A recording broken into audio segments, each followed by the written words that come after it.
Viewers, আশা করি সবাই ভালো আছেন। তো বরাবর তো আরেকটা ভিডিও নিয়ে হাজির হলাম। তো আপনারা যারা আইফোন ইউজ করেন, আপনাদের আইফোনে কানেক্ট থাকা ওয়াইফাই পাসওয়ার্ড আপনারা যে কারো ওয়াইফাই পাসওয়ার্ড দেখতে পারবেন।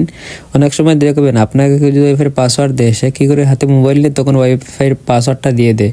তো আপনি চাইলে তার ওয়াইফাই পাসওয়ার্ডটা আইফোন দিয়ে দেখতে পারবেন। তো কীভাবে আপনার আইফোনে ওয়াইফাই পাসওয়ার্ডটা দেখতে পারবেন আজকের এই ভিডিওতে খুব সহজে আমি আপনাদেরকে দেখিয়ে দিব। তো কীভাবে করবেন চলুন মিস করে ভিডিও দেখিয়ে দিই। তাই কথা নম্বর কাজে রয়েছে, তার আগে বলে এরকম ইম্পর্টেন্ট ভিডিও আপনি সবার আগে দেখতে চান তাহলে অবশ্যই চ্যানেলটি সাবস্ক্রাইব করবেন এবং লাইক শেয়ার কমেন্ট করতে ভুলবেন না। তো বন্ধুরা, আপনারা কানেক্ট থাকা ওয়াইফাই পাসওয়ার্ডটা দেখতে হলে সর্বপ্রথম আপনারা মোবাইলের সেটিংসে ক্লিক করবেন। তারপর এখান থেকে আপনারা দেখতে পাবেন ওয়াইফাই, এখানে আপনারা ক্লিক করবেন। তারপর এখান থেকে আপনারা দেখতে পাচ্ছেন যে মোবাইলের ওয়াইফাই কানেক্ট আপনারা করছেন সেই মোবাইলের নাম শো করছে, পাশে দেখতে পাচ্ছেন ছোট্ট গোল করে একটা আইকন শো করছে, এটিতে আপনারা ক্লিক করবেন।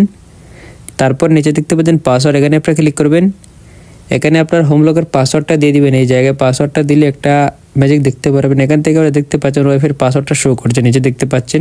এখন যদি আপনি একটা কপি করতে চান তাহলে এখানে কপি করতে পারেন, এখানে ক্লিক করে আপনারা কপি করতে পারেন। এখান থেকে নিচে দেখতে পারেন খুব সহজে ওয়াইফাই পাসওয়ার্ডটা শো করছে। এইভাবে খুব সহজে আপনাদের আইফোনে কানেক্ট থাকা ওয়াইফাই পাসওয়ার্ডটা দেখতে পারবেন যে কারো মোবাইলে। আশা করি আপনারা বুঝতে পারছেন। ভিডিও যদি ভালো লাগে তাহলে অবশ্যই চ্যানেলটি সাবস্ক্রাইব করবেন এবং লাইক শেয়ার কমেন্ট করতে ভুলবেন না। খুদা হাফেজ, দেখা হবে অন্য কোনো নতুন ভিডিওতে। আসসালামু আলাইকুম।